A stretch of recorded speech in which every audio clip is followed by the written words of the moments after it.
Raportimi i kryenegociatores Malinda Dhuka në Komisionin e Jashtëm mbi ecurinë e integrimit është shoqëruar me debate, ndërsa qeveria vlerëson progresin me reformat, opozita e cilëson raportin si të pabesueshëm dhe larg realitetit të qytetarëve. Gjatë seancës dëgjimore për procesin e antarësimit, Ministrja e Shtetit Dhuka u ndalte shifrat e sistemit të drejtësisë, duke cilësuar aktivitetin e SPAK dhe GJKO si një ndikues kyç në përmbushjen e kushteve të Brukselit.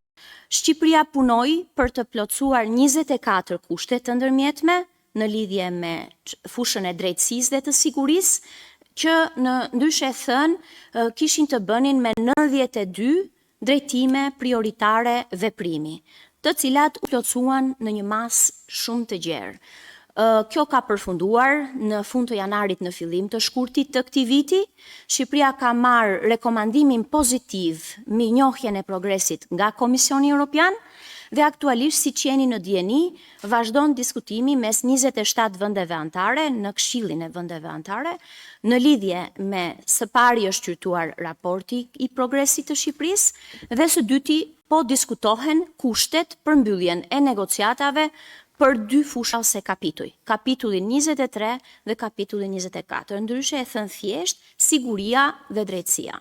Shqipëria ka tashmë një historik hetimesh dhe dënimesh të qëndrueshëm dhe është në rritje, edhe në vitin 2025.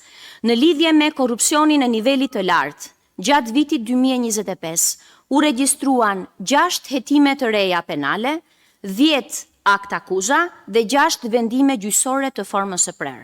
Ndërsa, sa i përket korrupsionit në përgjithësi, në të gjitha nivelet e tjera, ka po ashtu një aktivitet të shtuar, janë regjistruar 878 hetime, janë ngritur 236 akt akuza gjatë vitit 2025 dhe janë marrë 287 vendime të formës së prerë nga gjykata.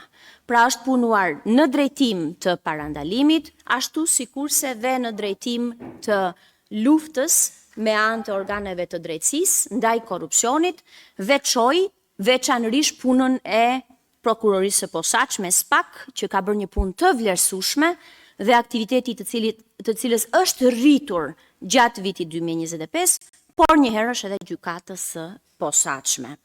Dhuka theksoi se gjatë 2025-s është rritur numri i hetimeve dhe vendimeve të formës së prerë, ndërsa njoftoi se digitalizimi plot i sistemit pritet të përfundojë në vitin 2029.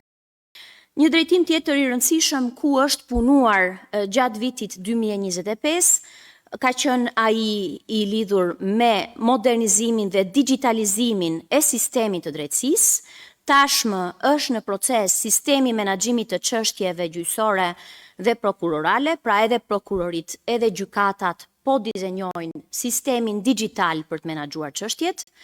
Procesi do të vijojë edhe me popullimin me të dhëna të digitalizuara, janë rreth mbi 2 milion të dhëna që duhen digitalizuar dhe është i pritshëm që të jetë tërësisht funksional deri në vitin 2029.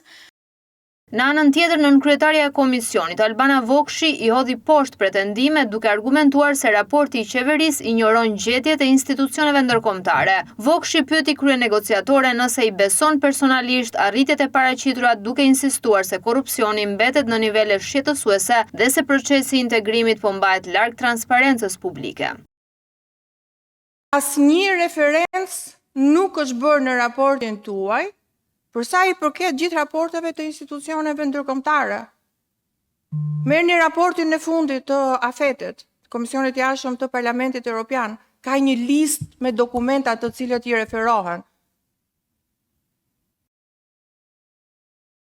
Juve nuk i referoheni as Odirit për zgjedhje, nuk i referoheni as rezolutave të Parlamentit Evropian, as të Komisionit të Jashtëm, as Komisionit Evropian.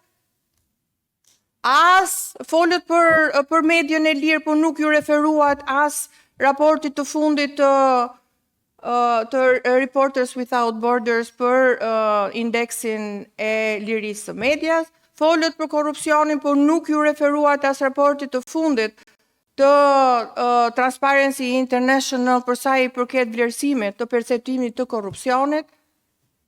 Në fakt, pyetja kryesore është pse e mbani si sekret procesin? top sekret procese. Nuk dihen as kush janë kushtet. Pse si bëni publike? Çdo gjë neve e marrim nga komisioni, asgjë nga qeveria shqiptare.